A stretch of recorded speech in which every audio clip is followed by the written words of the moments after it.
Olá pessoal, vamos ter mais uma aula de estatística. Hoje o tema será tabela de distribuição de frequência por classes ou por dados agrupados.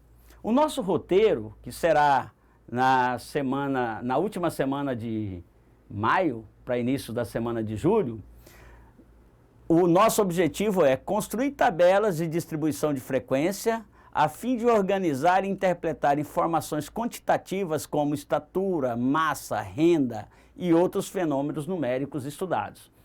Essa tabela, ela só trabalha com uma variável, a variável estatura. Vamos supor que a gente quer estudar, por exemplo, um certo desenvolvimento corporal, físico, por exemplo, de apoio, uma pesquisa no curso de Educação Física, e verificar se as faixas etárias da criança ou dos elementos que estão sendo entrevistados estão dentro das estaturas normais de desenvolvimento preconizados, por exemplo, pela literatura. Então, não é tabela como nós vimos, conceito, nota, quantidade, não. Essas são tabelas numéricas que tratam apenas de dado. Renda. Qual é a sua renda? Um salário? 2 a 3? 5 a 4? 10? De 8 a 10? Mais do que 10? Então, quando você quer organizar números em sequência numérica, a gente aproveita esses números e trabalha com a frequência, com a tabela de distribuição de frequência acumulada ou por classe. Como nós dizíamos, nós estamos trabalhando a distribuição de frequência, né? Nós somos professor de estatística do curso de administração e as definições que nós iremos utilizar é que frequência, nós já sabemos. O que é frequência? É a quantidade de vezes que o dado aparece. O que é dado bruto? Você pode ir a campo e entrevistar pessoas que têm, por exemplo, estatura maior ou menor, independente de estar isso organizado em uma sequência lógica numérica crescente ou decrescente. Então, o dado bruto é aquele que você retira diretamente da fonte, independente se ele está organizado ou não. Depois você vai trabalhar esses ROL, trabalhar esses dados na forma de uma sequência lógica crescente ou decrescente. E ROL já é esse número, mesma sequência de dados que você pesquisou, mas organizado na forma crescente ou decrescente. Então, dados brutos, não necessariamente eles estão em ordem, e ROL, obrigatoriamente, eles precisam estar em ordem. Por exemplo, aqui são dados brutos. 6, vou me referir à linha. 6, 10, 9. De que se trata esses dados brutos? Faixa etária de criança de um acampamento. Então, estávamos em acampamento e resolvemos fazer a faixa etária. Poderia ser também numa atividade de educação física, por exemplo, numa quadra, no desportista, e resolveram fazer o estudo das estaturas dessas crianças. Então, foi o primeiro que foi entrevistado tinha a faixa etária de 6 anos, o segundo 10, o outro 9. Você vê que esses dados é considerado brutos porque eles não estão em uma ordem. E aqui, se você observar a nossa planilha, de propósito, porque a gente tem a mania de colocar os dados só em horizontal, esse ROL foi feito na vertical. A menor idade do pessoal que estava no acampamento são de 4 anos, e aqui vem a sequência de todas as pessoas da mesma idade. Então tinha 3 pessoas com 4 anos, uma com 5, 3 com 6 e assim por diante. Foi feito todo o ROL da mesma quantidade de pessoas do acampamento até a idade máxima. Isso está numa ordem crescente, então isso chama ROL. Esse é um dado em ROL, um dado organizado com todas as entrevistas, com todas as pessoas entrevistadas, com as suas idades. Esse ROL pode ser transformado em tabela, que já seria um grande ganho, que era transformar a idade 4 anos e a quantidade de frequência. O que é frequência? É a quantidade que repetiu. Quantas pessoas no acampamento tinha 4 anos? 3 pessoas. Então aqui nós já começamos a colocar a idade, 4 anos, e a frequência de cada um. 5 anos, 1. Todas as suas idades vieram do ROL. O ROL já estava organizado em sequência e a gente colocava aqui a transformação disso, resumindo e dando corpo daquelas dados de estatura de uma forma que elas fica bem mais apresentável dessa forma. Mas não é suficiente, a gente precisa, principalmente se nós tivermos muito dados no rol, a gente pode depois trabalhar isso por forma de classes. Então, os elementos de uma distribuição de frequência, nós vamos ter que organizar as classes. O que é classe? Caso as colunas da tabela da distribuição de frequência contenham muitos valores elencados, podemos reduzir a quantidade desses valores elencados agrupando-os em um intervalo. Por exemplo, eu poderia fazer a idade de 2 em 2 anos, de 3 em 3 anos. Isso vai da organização e da visão que o pesquisador quer demonstrar.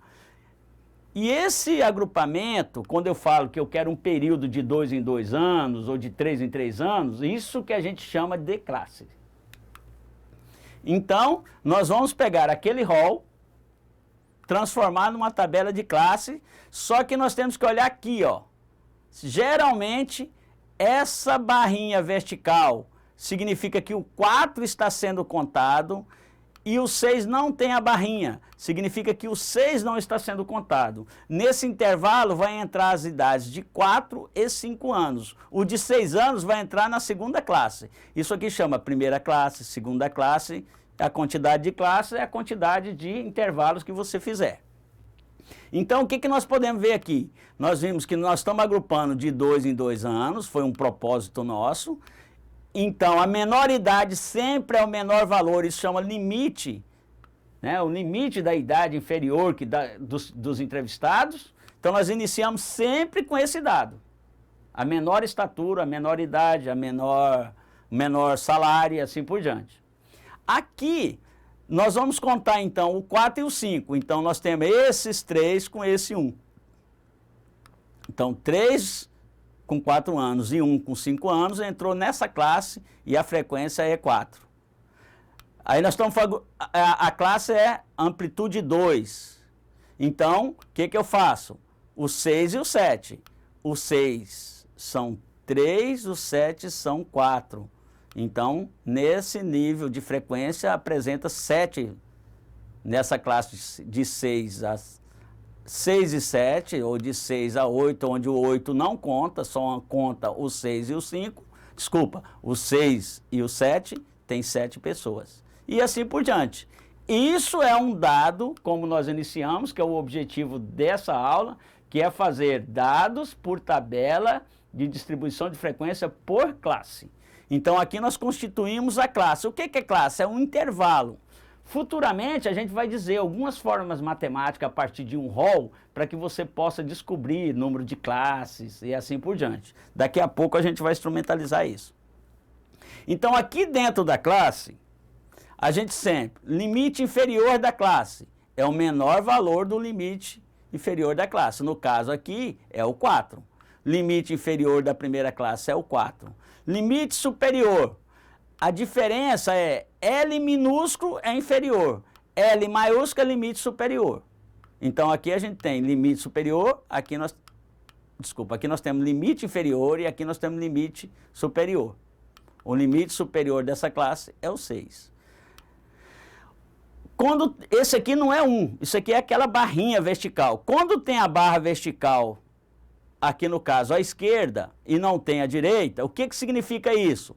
Esse símbolo estabelece inclusão e exclusão para os valores limite de dados no intervalo de classe. E eu posso dizer então que o intervalo de 4 fechado e 6 aberto, que o 4 está incluso e o 6 não. Ou seja, não posso, indica a inclusão do limite inferior nessa classe, mas a exclusão do limite superior 6. Por isso que nós tínhamos pesquisado o 4 e o 5 aqui, porque o 6 não entrou. Se tivesse uma barrinha aqui, poderia ser o 4 a 6. Tem casos, principalmente na última classe, em vez de você abrir, só tinha mais um valor, você inclui ela nessa classe. Agora, o que significa amplitude da classe? A amplitude da classe é o intervalo H, amplitude é H, é a diferença entre o limite superior e o limite inferior. Então, essa aqui é uma fórmula que a gente faz para calcular a amplitude. Você vê que nesse caso aqui, nós fizemos que a amplitude é 2. É o 6 menos 4 que dá 2, é o 8 menos o 6 que dá 2, é todos esses valores, inclusive o 16 menos 14 que deu 2. O que é esse 2? É a amplitude da classe, quer dizer, a variação das idades estão sendo feitas de 2 em 2 anos. E a amplitude foi constante. Ponto médio da classe. O ponto médio da classe